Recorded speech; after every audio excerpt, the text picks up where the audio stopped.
नमस्कार बच्चों, ठीक है आप लोग? ठीक ही होंगे यार। लॉकडाउन चल रहा है, घर परिवार का साथ है, अच्छा है। पढ़ाई भी धीरे धीरे करते रहिए। आज एक नया टॉपिक लेके चल रहे हैं, सॉल्यूशन चैप्टर चल रहा है हम लोगों का। लंबा चैप्टर भाई, मेहनत बहुत करना है। न्यूमेरिकल सबसे ज्यादा जरूरी है। बड़ा परेशान हूं कि कैसे न्यूमेरिकल कंटेंट को लेकर आप तक पहुंच पाऊं। कल एक वीडियो डाला था मैंने, न्यूमेरिकल कल पढ़ाया था। उस न्यूमेरिकल में एक जगह पे हल्का सा साइन का दिक्कत था कि जब प्लस होना था माइनस हो गया है। उससे आंसर पे कोई चेंज नहीं आएगा, आंसर उतना ही आ रहा है। सब कुछ सही है, साइन सही कर लीजिएगा। उसके लिए सॉरी है आप लोगों से। बहुत अच्छा लगता है आप लोगों को कि आपका इतना प्यार मिल रहा है, आपका इतना सपोर्ट मिल रहा है, सारे लाइक मिल रहे हैं, व्यूज मिल रहे हैं, सब्सक्राइबर मिल रहे हैं। कुछ बच्चों की नाराजगी भी है, हो सकता है कहीं से मैं कुछ अच्छा नहीं कर पा रहा हूं।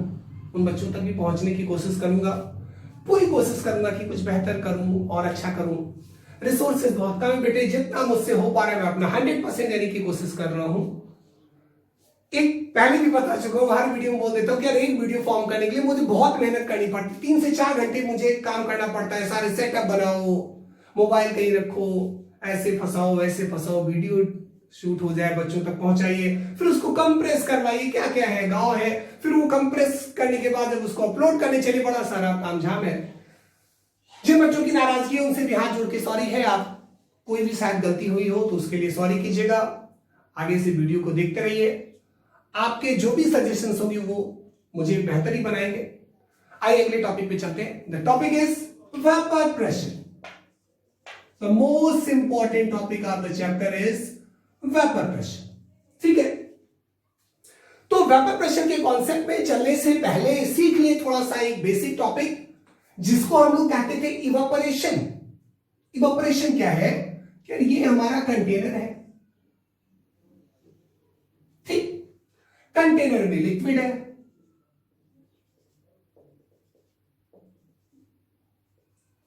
अभी कंटेनर है, लिक्विड भी है, तो यहां पे क्या हुआ, लगातार इससे वेपर्स निकलती रहती है, उसी को आप इवापोरेशन कहते थे।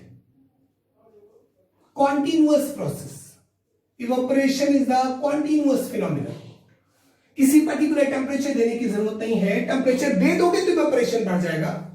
अब बात है कि इवेपोरेशन एक कॉन्टिन्यूअस फिनोमिना हुआ, तो आपने बोल दिया कि जो इवेपोरेशन है ना, इवेपोरेशन ये डायरेक्टली प्रोपोर्शनल किसके होता है? टेम्परेचर के। डायरेक्टली प्रोपोर्शनल किसके होता है? सरफेस एरिया के। और डायरेक्टली प्रोपोर्शनल यहां पे टेम्परेचर हो गया, सरफेस एरिया हो गया, डायरेक्टली प्रोपोर्शनल हो गया विंड वेलोसिटी के, ठीक है ना। लेकिन एक और फैक्टर है, इवापोरेशन ऑल्सो डिपेंड्स ऑन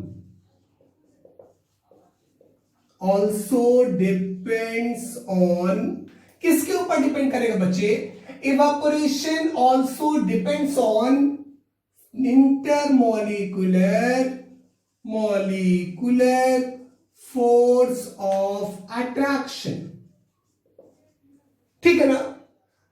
मतलब ये हुआ कि इंटरमॉलिक्यूलर फोर्स ऑफ अट्रैक्शन जितना ज्यादा होगा, रेट ऑफ इवेपोरेशन उतना कम होगा। तो आप बोल सकते हो in short, evaporation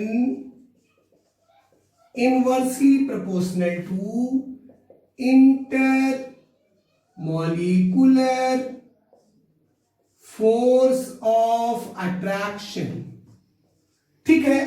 intermolecular force of attraction जितना ज्यादा होगा, रेट ऑफ इवेपोरेशन उतना क्या होगा बेटे? कम होगा। अब तुम्हारे पास बात आई कि यार आपके पास 3 कंपोनेंट है, वाटर है, एथिल अल्कोहल है, और वाटर है, एथिल अल्कोहल है, एंड डाई एथिल ईथर है। डाई एथिल ईथर है। 3 कंपोनेंट आपके पास हो गए, वाटर हो गया, एथिल अल्कोहल हो गया, डाई एथिल ईथर हो गया, ठीक है ना। अब तुमने क्या बोला कि order of force of attraction,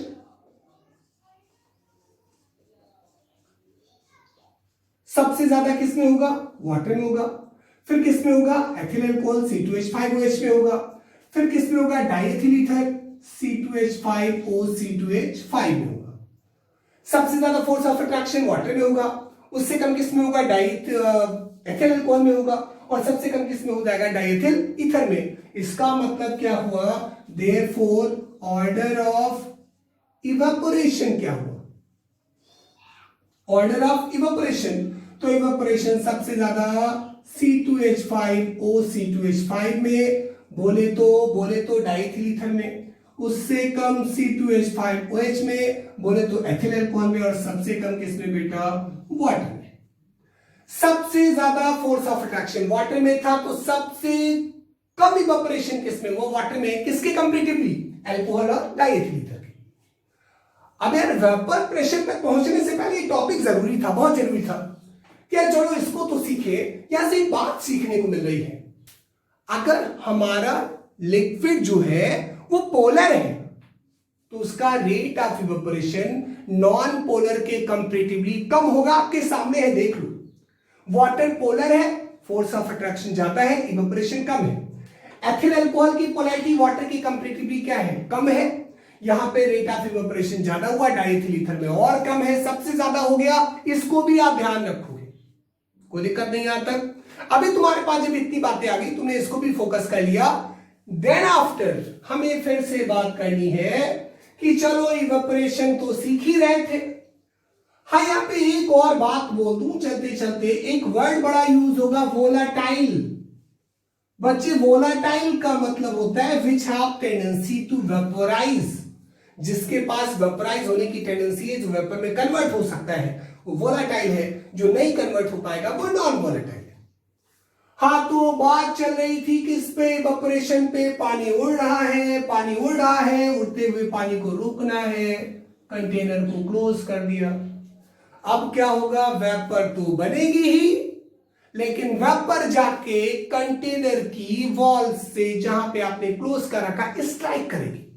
अभी जब स्ट्राइक करेगी ना, स्ट्राइक करेगी, स्ट्राइक करती रहेगी, तो एक और प्रोसेस आएगा जिससे आप बोलोगे कंडेंसेशन। इसका मतलब जो वेपर इवेपोरेट हुई, बाहर नहीं निकल पा रही है, अब वो जो क्लोज कंटेनर है उसकी वॉल से टकरा के वापस आ जाएगी। अब जब टकरा के वापस आएगी तो कंडेंस फॉर्म में, यानी फिर से लिक्विड फॉर्म में आएगी। तो आप एक बात बोलोगे कि at the time of equilibrium, at the time of equilibrium क्या बोलना है आपको, rate of evaporation is equal to rate of condensation. Rate of evaporation is equal to rate of condensation, मतलब जिस रेट से आपका वाटर वेपर में convert होगा, उसी रेट से वेपर आपकी वाटर में कंडेंस हो जाएगी। अब बात आ रही है, इवेपोरेशन सीखा, कंडेंसेशन भी सीखा, कंटेनर क्लोज कर लिया है, तो बात आई कि वेपर प्रेशर को लेके चलते हैं। वेपर प्रेशर में जब आएंगे बच्चों, बड़ा मजेदार है वेपर प्रेशर। वेपर उठी, ऊपर गई, निकल नहीं पा रही है, तो ऑब्वियस सी बात है प्रेशर लगाएगी ना यार। बड़ा सिंपल सा फंडा, आजकल तो एक्सप्लेन कर ले। Lockdown is the best example to explain the vapour pressure.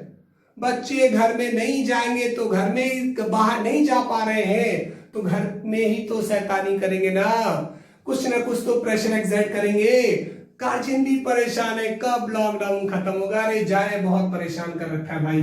तो यहाँ पे काम की बात क्या आई, वेपर प्रेशर जब एक्सप्लेन करना शुरू किया आपने, तो आपने बोल दिया the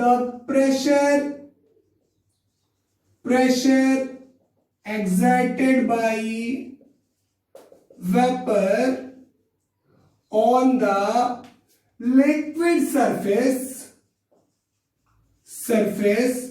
at the time of equilibrium। Equilibrium आपको समझ में आ रहा है ना, जब इवेपोरेशन कंडेंसेशन वाला कंडीशन आएगा तब। The pressure exerted by the vapor on the surface of liquid at the time of equilibrium at a definite temperature,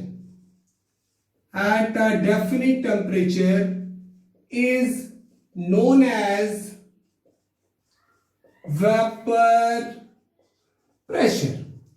एक डेफिनेट टेम्परेचर पे जब वेपर लिक्विड की सरफेस पे प्रेशर एक्सर्ट करेगा, तब आप उसे क्या बोल दोगे, वेपर प्रेशर बोल दोगे। कोई दिक्कत नहीं है। एक डेफिनेट टेम्परेचर पे जब वेपर आपका लिक्विड के सरफेस पे प्रेशर एक्सर्ट करेगा, तब आप उसे क्या बोल दोगे? वेपर प्रेशर बोलोगे। अब वेपर प्रेशर का कॉन्सेप्ट समझाने के लिए जरूरत हुई कि यार वेपर प्रेशर कम कब होगा, ज्यादा कब होगा, इसके लिए डिपेंड करेगा कि आप सॉल्यूशन कैसा बना रहे हो। तो वेपर प्रेशर को बेटर एक्सप्लेन किया था एक साइंटिस्ट से जिनका नाम था राउल्स। राउल्स की बात को एक्सप्लेन करने के लिए हम वेपर प्रेशर के कॉन्सेप्ट को दो पार्ट में डिवाइड कर लेते हैं। पहला पार्ट हो गया आपका केस फर्स्ट केस में आपने बताया बच्चों कि vapour pressure of solution containing non volatile solute. जरूरी टॉपिक है, ध्यान दीजिएगा, मजा आएगा इसमें। Vapour pressure of solution containing non volatile solute, ठीक है। तो आपने बोला कि ये हो गया हमारे पास एक container,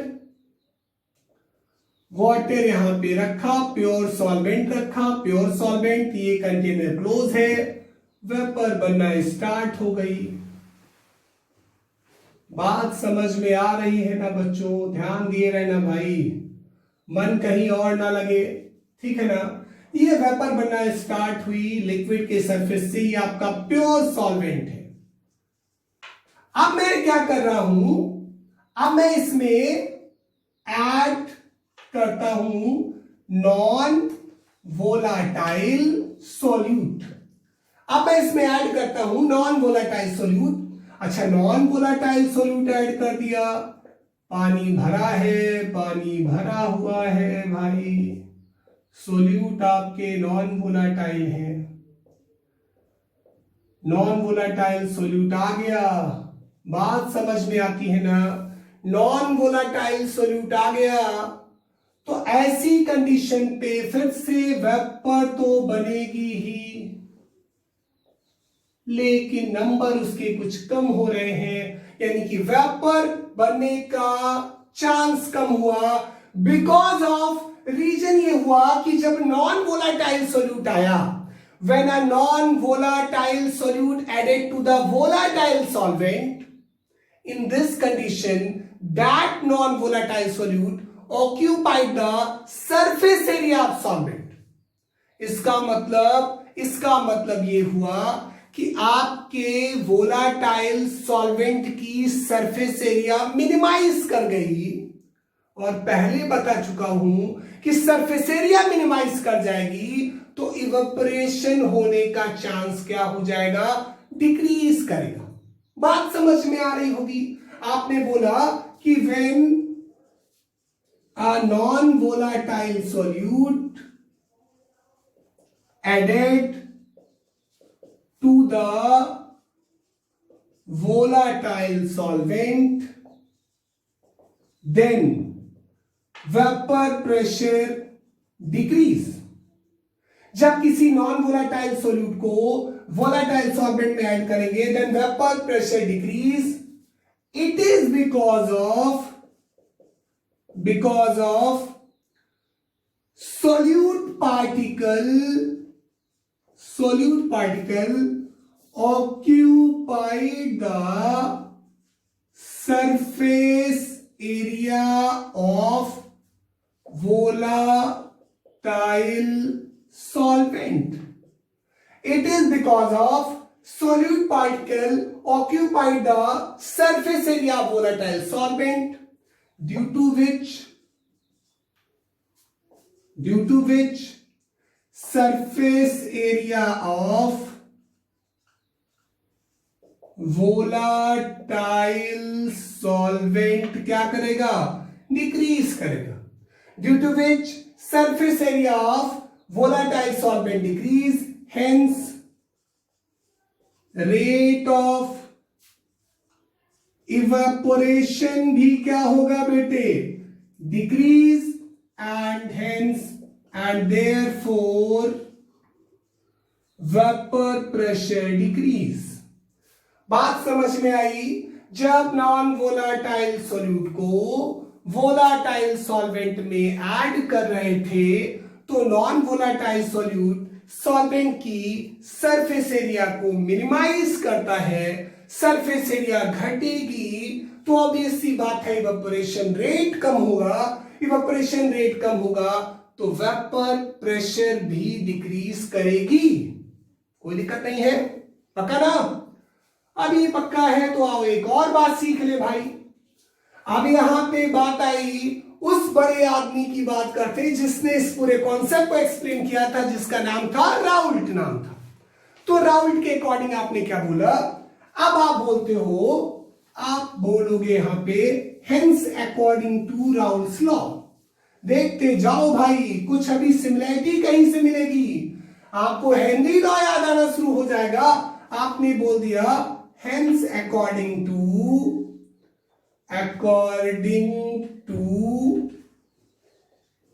Raoult's law.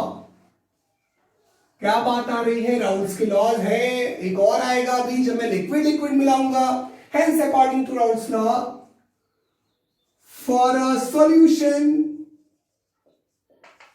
containing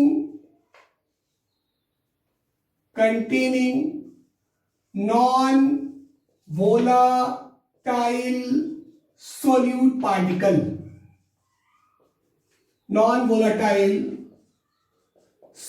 particle, for a solution containing non-volatile solute particle, vapor pressure of solution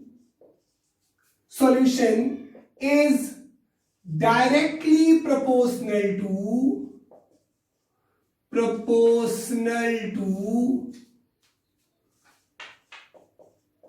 their mole fraction। ठीक है ना बेटा? यहां पे बात करेंगे for a solution containing non volatile solute particle, the vapour pressure of solution is directly proportional to their mole fraction. तो बात हो रही थी राउल्ट्स लॉ की बच्चों। क्या बोला आपने? For a solution containing non volatile solute, एक ऐसा सॉल्यूशन है जिसमें नॉन वोलेटाइल सोल्यूट है, a solution containing non volatile solute particle, vapour pressure of solution is directly proportional to mole fraction of किसके? Solvent. Is directly proportional to mole fraction of किसके बेटे? Solvent के। तो आपने बोला let the vapour pressure of solvent is क्या? PA, mole fraction of solvent is क्या बेटा? XA। Then according to Raoult's law आपने क्या बोला? PA directly proportional to XA, या फिर हम इसको लिखेंगे PA is equal to KXA। ध्यान देना यहां पे, PA directly proportional to XA, या फिर हम लोग इसको क्या लिखेंगे बच्चे? PA is equal to KXA। अच्छा, यहां पे एक बात आई आपके पास, for pure solvent XA is equal to क्या हो जाएगा? 1। अच्छा, XA इज इक्वल टू 1 हो गया, then K is equal to P naught A means क्या बेटा?